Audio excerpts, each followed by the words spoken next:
Her son was laughing near the edge of the thawing lake. Then the dog lunged.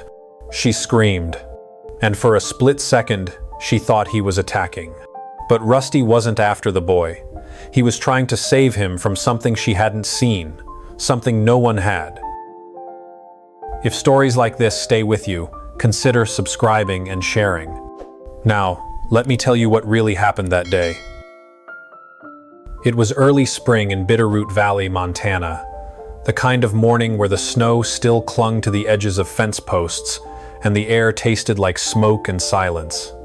Pines stood stiff along the winding rural road, and the sun hadn't yet found the courage to pierce through the thick overcast. The Carter cabin sat on a slope just outside the logging town of Darby Half, hidden behind naked birch trees and a sagging wire fence. Bethany Carter had lived there for 8 years, but it only felt like home for 7 of them. She was 35, tall and long-limbed, with weather-worn hands and a tired grace. Her auburn hair was tied back in a low, loose knot under a navy beanie, and her posture had a quiet resilience like someone who had learned to carry pain without dropping it. Since losing her husband Daniel in a sudden hunting accident last winter, Bethany had learned to run her life on rails. Breakfast at 6, mail route by 7:15, lunch by the clock, sleep by habit. It was the only way to hold together what grief threatened to unravel. Her son Max had just turned 4, a small boy with wild red curls, pale skin that flushed easily in the cold, and a soft voice that loved to narrate the world aloud. He was bright, but quiet in his own way, and had begun asking questions Bethany still didn't know how to answer about where Daddy had gone, about why silence filled the house where laughter used to live. Bethany did her best, but lately the quiet had become too loud. That Saturday morning, she took an alternate delivery route out toward the edge of town. Snowmelt ran in slow rivulets along the shoulder of the road. Past an old gas station with boarded windows and a collapsed carport, she caught sight of something behind a sagging chain-link fence. At first, she thought it was a shadow. Then the shadow moved. A dog. Large. Still. Watching. He lay curled on a shredded army blanket beside an abandoned tool shed. A German shepherd, maybe 5 or 6 years old, with a thick sable coat peppered with gray and an old battle-worn look in his stance. One ear stood while the other folded slightly, and a faint scar ran down the bridge of his nose. He didn't bark. He didn't rise. He just looked at her as the truck slowed to a crawl. Bethany's eyes locked with his for a beat too long. Then she pressed the gas and drove on, but the image stuck. That evening, Max spotted a flyer on the bulletin board outside the post office. It showed the same dog. "Mama," he said, tapping the picture. "That's the one you saw." She tried to brush it off. "He's probably going to another home." Max shook his head. He looked lonely. His voice wasn't pleading. It was matter of fact, as if stating something the world had failed to see. The next day, driven more by instinct than plan, Bethany asked around. Turns out the dog's name was Rusty. He'd belonged to a retired Marine who had passed away 2 weeks ago. With no family to claim him, Rusty had been brought to the only local shelter, but they were full. A temp worker had set him up behind the old station with food and water and checked in once a day. "He's not dangerous," the clerk at the co-op had told her. "Just empty, like he's still waiting for orders." That night, Max asked if they could go visit the dog. Bethany hesitated. They didn't need complications. They didn't need the weight of caring for something else that might one day vanish. But Max had already grabbed his red winter cap and held it out to her with 2 hands. They arrived near dusk. The sun had begun to dip behind the hills, casting long blue shadows across the gravel. Rusty was lying in the same place, unmoving, his head resting on crossed paws. When Max stepped toward the fence, the dog's ears twitched. That was all. No wag, no growl. Just a quiet adjustment, like someone rising slightly in recognition of a guest. Max crouched and whispered, "Hi, dog," in the same voice he used with his storybooks. Bethany watched. The dog slowly lifted his head. His eyes weren't glassy or wild. They were old, deep. Not desperate, just waiting. The choice, when it came, didn't feel like a choice at all. She drove home that night with Rusty in the back of her Subaru, a folded quilt beneath him, and Max beside him humming softly. The dog didn't make a sound. He didn't need to. Something in the silence felt like the beginning of breath. The first night Rusty spent at the cabin was marked by a kind of hush Bethany hadn't felt in years. Not silence as he knew silence well, but hush, like the woods themselves were holding their breath. The wind moved softly across the tin roof, and somewhere in the distance, a coyote yipped once and then stopped. Rusty had curled himself at the edge of the living room rug, not near the fire, not near the couch, just close enough to see everything. He didn't whine, he didn't pace. His breathing was slow, almost deliberate, as if he needed permission to sleep. Bethany had stood at the kitchen counter, staring at him longer than she realized, her hands still wrapped around a chipped mug gone cold. Max had already fallen asleep in his blanket fort under the stairs, his soft snoring layered over by the occasional creak of the old cabin's floorboards. Bethany watched as Rusty blinked once, slowly, his eyes following the shadow that moved when she turned off the light. The next morning, the mountain air came crisp through the cracked windows. Bethany made eggs and toast, more out of habit than hunger, and noticed that Rusty hadn't moved from his spot. Not even to beg. Not even to sniff. He watched. Only when Max tiptoed barefoot across the hardwood and whispered, "Good morning, Rusty," did the dog lift his head. One ear perked, his tail didn't wag. But he blinked and gave a low exhale, the kind that almost sounded like agreement. By noon, the rhythm of the household had shifted. Rusty didn't follow Bethany, but he never lost sight of Max. Wherever the boy went, the front porch, the side path near the woodshed, even behind the rocking chair, Rusty adjusted. Quiet, unobtrusive, always present. It wasn't possessive. It wasn't protective in the traditional sense. It was more like witnessing. Bethany tried to focus on her bookkeeping that afternoon, sitting by the small desk in the corner, while Max played with his cardboard box city on the living room floor. She kept one eye on the old ledger, the other flicking toward the boy and the dog. Rusty never touched a toy, never barked. When Max knocked over his tiny tower and declared, "Earthquake," Rusty simply rose, took 2 slow steps backward, and laid down again without a sound. There was a dignity to it all. Bethany found herself testing boundaries she hadn't meant to. She dropped a slice of cheese on the floor near Rusty's paw. He didn't move. When she whistled softly, he turned his head, but stayed down.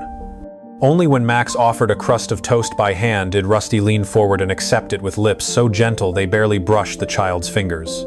That evening, after dinner, Max sat cross-legged beside Rusty with a book splayed open across his lap. He wasn't reading, he was too young for that, but he narrated the pictures like a seasoned storyteller. "This one's a train. It goes to Colorado. Have you ever been to Colorado?" Rusty watched him, blinking slowly, like every question was a serious one. Max pressed his cheek into the dog's shoulder and whispered, "It's okay. I miss people too." Bethany froze at the sink. Her hands stopped mid-rinse, the sound of water rushing around them without purpose. She turned and saw Max stroke the dog's fur with a familiarity that came from someplace deeper than days or weeks. Rusty didn't shift. He didn't lean in or away. He just received it. Later that night, as Bethany tucked Max into bed, she asked softly, "Do you like having him here?" Max nodded. "He listens." The next few days fell into an unspoken rhythm. Bethany took Rusty on early walks through the tree-lined dirt paths behind the cabin. He never pulled on the leash, never sniffed at animals or barked at deer in the distance. He walked beside her like a shadow made of fur and breath. Even the snow seemed to step aside for him. Back at home, Rusty would wait at the top of the porch steps, while Max played in the yard with his toy trucks. When Max shouted or flailed overexcited by a pretend avalanche or a dirt tunnel collapse, Rusty would step back, just slightly, giving space without alarm. He was calm, not cautious. Like he knew exactly how much room a boy needed to grow. Bethany began calling him the gentleman dog, never out loud in front of Max, but under her breath, as she folded laundry or poured her coffee. And yet, for all his good manners, Rusty never seemed fully at rest. He never dozed. He never sighed like other dogs did when they sank into sleep. His ears, though relaxed, never flattened. His tail, though still, never curled in ease. He seemed to hold himself just short of relaxation, like a soldier between deployments. Bethany found herself watching him more often now. She didn't say it aloud, but something about that made her uneasy. Not in fear, but in wondering. What had he seen? What had he learned to expect that made stillness feel safer than trust?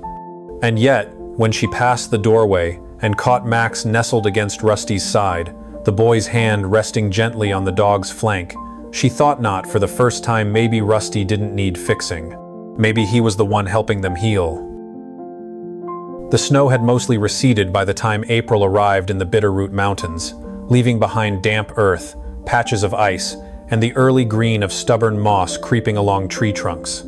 That afternoon, the sky was a soft shade of violet, veiled by thin clouds that filtered the sun into something quieter than warmth. The lake behind the Carter cabin, once glassed over by winter, had started to thaw along the edges, thin veins of meltwater spreading outward like fragile lace. Bethany had spent the morning splitting, kindling, and organizing the last of the firewood. She was tired, but steady, her sleeves rolled up past her elbows, her boots caked with damp soil. For the first time in a long while, her movements didn't feel mechanical. There was a strange, hesitant peace in the way the wind brushed past the porch and carried Max's voice back to her in light echoes. Max was in the backyard, dressed in his green puffer vest, the hood falling sideways as he darted between pine trunks and muddy patches, pushing a toy front loader through imaginary gravel roads. Rusty, the German shepherd with a sable coat and old soldier's stillness, stood about 15 feet away, his stance patient, watching. He didn't follow Max too closely. He never did. But his gaze stayed locked on the boy, adjusting slightly each time Max changed direction. Bethany leaned against the kitchen doorframe, sipping tea that had already gone cold. She hadn't planned to stay standing there so long, but something about the picture outside the boy, the dog, the quiet sky made her linger. She let herself believe, just for a breath, that maybe they were healing. "Buddy, catch it!" Max's voice rose over the yard. Bethany smiled faintly at the nickname. Rusty never responded to Buddy with much enthusiasm, but he didn't correct it either. Max tossed a soft blue rubber ball down the slope toward the lake's edge. It bounced once, then rolled in a lazy half-arc toward the tree line. Rusty watched it, eyes following the path, then trotted after it in his usual dignified way, nose low to the ground, not chasing retrieving with intent. Bethany turned back toward the sink, rinsing the cutting board with one hand while her mind drifted. She was considering calling her sister in Kalispell. It had been almost a year since they'd last spoken for more than 5 minutes. She wasn't sure what she'd say. "I got a dog," didn't quite explain the quiet shift happening in the house. But she didn't get far into the thought. A sharp scraping sound broke the stillness outside. Not loud, but wrong. Not the sound of plastic against gravel. Something deeper, heavier. She froze. A pause. Then Max's startled laughter, high and breathless, mixed with the low, clipped bark of Rusty, short and flat, not playful. Bethany wiped her hands and moved quickly toward the back door. As she stepped out onto the porch, she caught sight of Max standing at the edge of the lake, just a few feet from where the melting ice shimmered like cracked glass. The boy's boots were sunk halfway into slush. He turned to wave, grinning. "Mama, Buddy found the ball." Rusty stood frozen between Max and the waterline. His body was still, tail low, ears pinned not in fear, but in alert concentration. Bethany's heart kicked once, hard. Something in Rusty's stance didn't match the moment. She stepped down into the yard. "Max, come here, sweetheart." Her voice carried a note she didn't intend, edged with something ancient and maternal. Max didn't move. "Why?" he called. "Buddy's not done playing." That's when Rusty growled. Not loud, not threatening, just a low, warning tone like gravel shifting under pressure. He took one step forward, blocking Max's line of sight to the lake. Bethany's feet moved without thinking. She crossed the yard in seconds, boots splashing through melting puddles, arms reaching. She grabbed Max just as he turned back toward the thinning ice. His boots slipped slightly. She yanked him upright, holding him close.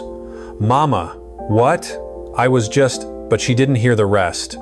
Her eyes were on Rusty. The dog's gaze hadn't left the lake. He took another step forward. That's when Bethany saw it, the slight caving along the edge of the bank, a silvery pocket where the surface had cracked in a spiderweb pattern, nearly invisible unless you were looking for it. Had Max stepped 3 feet farther, the thin crust of ice would have collapsed beneath him. She looked down. The ball was resting just beyond the break. Rusty didn't fetch it. He stood his ground, chest square, as if guarding an invisible boundary only he understood. Bethany's knees went weak. She sank into the damp ground, clutching Max against her chest.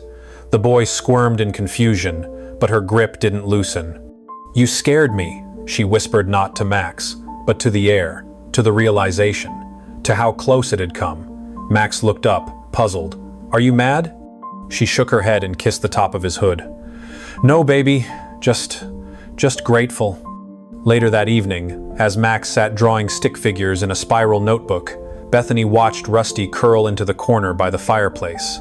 He hadn't touched the ball. He didn't look toward the lake. He only blinked, slow and steady, like someone who had seen too many near misses to celebrate when one was avoided. Bethany crossed the room and sat beside him. Her fingers brushed the fur behind his ear. He didn't flinch, but he didn't lean in either. "Thank you," she said softly. "I didn't see it, but you did." Rusty didn't move. His eyes closed slowly, not in sleep, but in something closer to acknowledgement. The next morning came slow and colorless. A gray film spread across the valley sky. Fog clung low to the ground like breath that had nowhere to go. The ground outside the Carter cabin was soft with thaw and silent with the kind of quiet that feels like it's waiting for something. Bethany stood at the kitchen sink, her hands deep in a basin of warm dishwater, but her mind was far from the plates. Her eyes drifted again and again to the edge of the window, to the spot where Max had nearly stepped into the weakening ice the day before. She hadn't slept well. Not because of Max, she was fine, hadn't even understood what he'd narrowly avoided, but because of Rusty. The image of that dog, standing firm like a sentry between her son and an invisible threat, haunted her. Not in fear, in guilt. She hadn't seen it, not the crack in the lake, not the danger, not the still, deliberate warning in Rusty's posture. And even now, part of her wondered how he had. What did he sense that she hadn't? What else might she still be blind to? Outside, the sun began to press faint light through the thinning clouds, washing the yard in a tired silver. Max was back to playing near the slope behind the cabin, this time staying safely near the gravel path that curved toward the woodshed. Bethany had drawn a clear line that morning, no more playing near the lake unless she was beside him. He'd agreed without fuss, more interested in pretending the pine cones were dinosaurs anyway. Rusty lay about 10 yards off, stretched out in the damp grass. His body was still, but his eyes were always moving, always tracking. Bethany stepped out with a towel in her hands. She called Max in for lunch, and the boy came running, trailing mud on his boots and clutching a twig like it was treasure. "Rusty didn't chase me," he announced, breathless. "I was too fast." Bethany smiled softly. "He's not really the chasing type, remember?" Max nodded and skipped inside. She turned back toward the yard and froze. Rusty had risen to his feet, slowly, but something was wrong in the way he held his front leg. It hovered slightly above the ground. His weight shifted awkwardly, and his movement had lost its usual controlled precision. His head was down, and there was a tremble along his shoulder. Bethany stepped forward, her voice low. "Rusty?" He didn't limp toward her. He didn't make a sound. He just stood there, breathing heavier now, tail down, jaw tight. She walked the rest of the distance quickly, kneeling beside him without hesitation. She ran her hand along his leg, gently, and felt its warmth beneath the fur, a slight swelling just above the paw. And then she saw it. A shallow gash hidden by mud and undercoat, crusted slightly with dried blood. Bethany cursed under her breath. "When did you?" But she already knew. It must have been yesterday, during the lake incident. He'd probably stepped on a buried stone or edge of ice while maneuvering between Max and the shoreline, and he hadn't made a sound, not even a limp until today. She looked up into his face, and what she saw there stopped her breath. Not pain, not fear, just silence, like he'd accepted it as the price of doing what needed to be done. Inside, she washed the wound with warm saline, Max sitting on the couch watching quietly. Rusty didn't resist. He lay still, his eyes only flickering when the towel pressed too close to the open skin. Bethany moved carefully, her hands steady from years of nursing training she hadn't used since Daniel passed. As she worked, her thoughts turned. She remembered Daniel once telling her that real service wasn't about medals or noise. It's what you do when no one's watching, and no one will ever know. When she finished wrapping the leg with clean gauze and medical tape, she whispered, "You should have let me see it sooner." But Rusty just blinked. There was no answer. There never would be. Later that evening, after Max had gone to bed, Bethany stepped out to the porch. Rusty was lying by the top step, his head resting on his good paw. She sat beside him, the porch boards cold beneath her.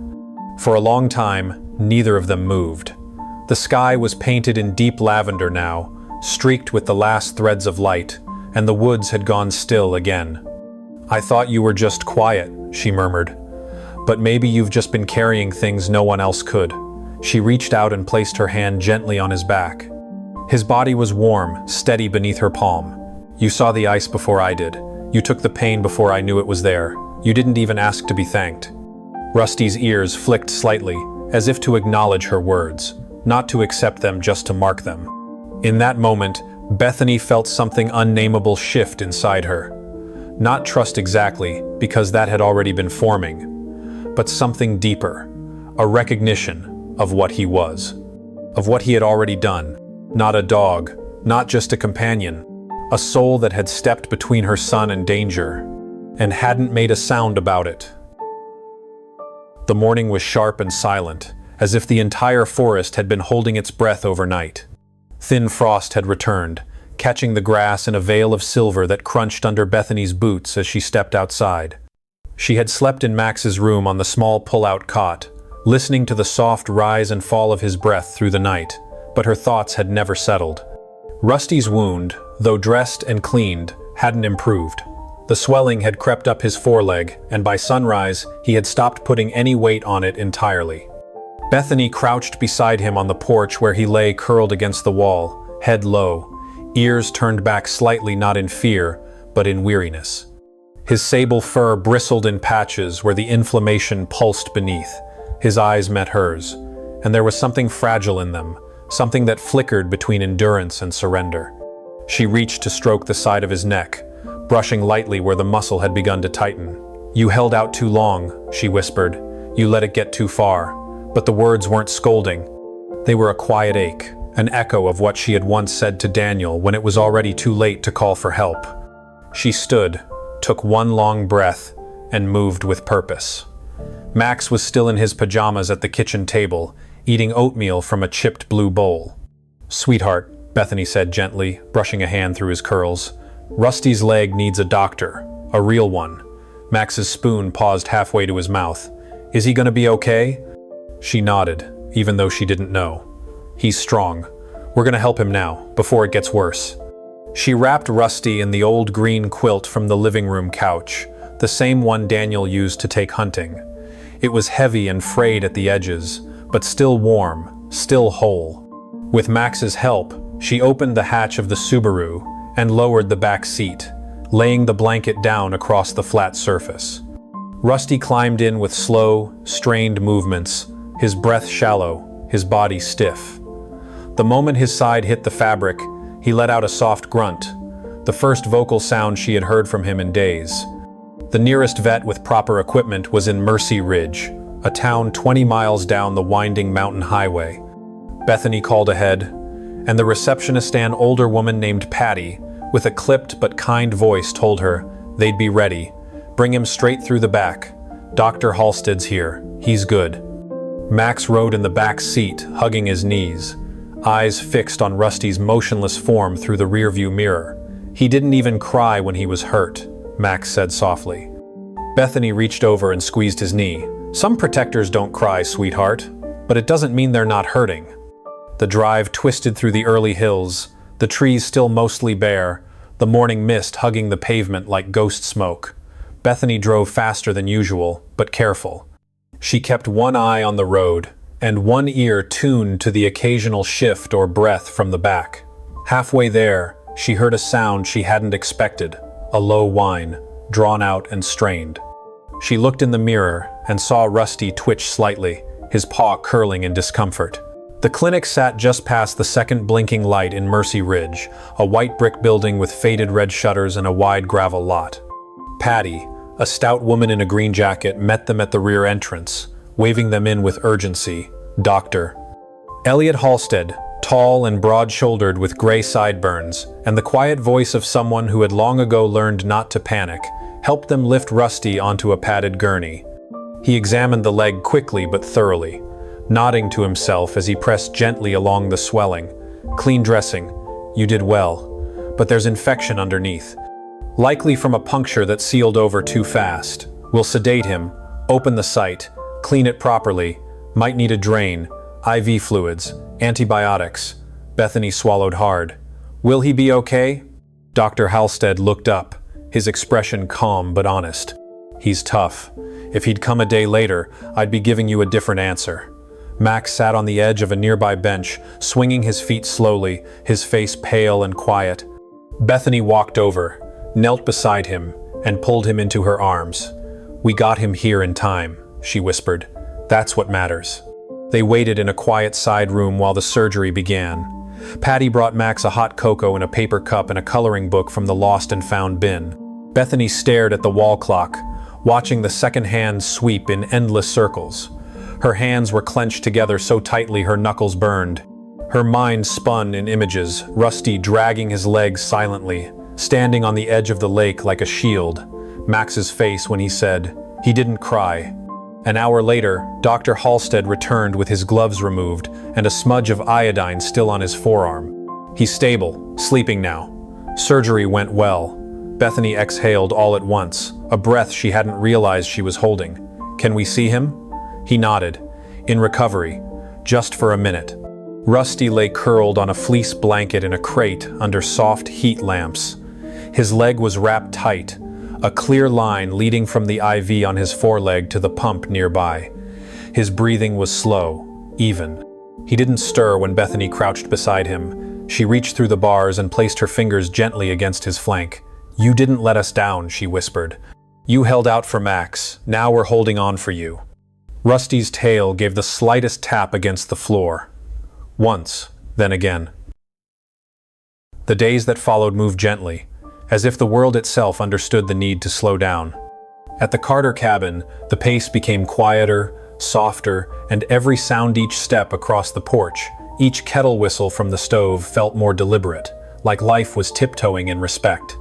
Rusty came home 2 mornings after the surgery, wrapped in a fresh wool blanket and smelling faintly of iodine and cedar bedding. Max had made a sign the night before, with letters crooked and colors mismatched, that read, "Welcome home, Rusty the Brave," and taped it to the front door with strips of masking tape that barely held against the breeze.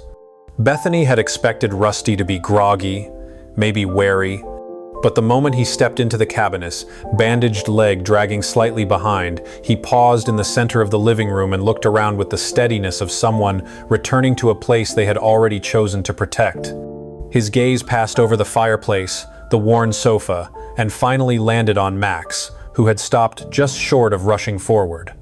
Rusty gave the softest lift of his tail, barely a twitch, but Max took it as a signal and ran forward, wrapping his arms around the dog's neck as gently as a child could. Rusty didn't move away, he leaned into it. By afternoon, word had already reached the small cluster of neighbors along the dirt road that wound past the Carter cabin. Not through Bethany, but through the quiet grapevine of rural life. Patty at the clinic had mentioned it at the feed store, and someone at the Ridge Cafe had passed it along at the post office. So, one by one, they came, not with grand gestures but with small things. A bag of dog treats left anonymously on the porch, a wooden toy truck carved by old Mr. Bennett, who hadn't spoken much since his wife passed 3 winters ago. 2 neighborhood girls, Hannah and Jill, both no older than 10, came with a paper banner that read, "Thank you, Rusty," scrawled in glitter glue and tied gently to the railing with bits of yarn. Susan Greeley, Bethany's nearest neighbor and a retired schoolteacher with wispy white hair and a floral scarf tied neatly around her neck, arrived with a fresh loaf of cornbread and a warm smile. "I heard," she said softly, her eyes misting. Not many would have seen that crack in the ice. Fewer still would have stepped in front of it. Bethany simply nodded, her throat too full to answer. Later that evening, just as the sun dipped behind the far ridge and turned the sky into a watercolor of gold and slate, Bethany stood at the edge of the porch, watching Max and Rusty resting on the quilt spread across the yard. Max had fallen asleep with one hand on Rusty's side, the rise and fall of the dog's breath matching the rhythm of the boy's dreams.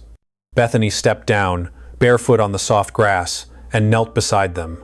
Rusty opened his eyes but didn't lift his head. She stroked the top of his brow, her fingers finding the scar that cut gently between his ears. "I almost missed you," she said, barely a whisper. "I thought you were just another quiet thing in a loud world, but you were more." Her voice trembled, but she didn't look away.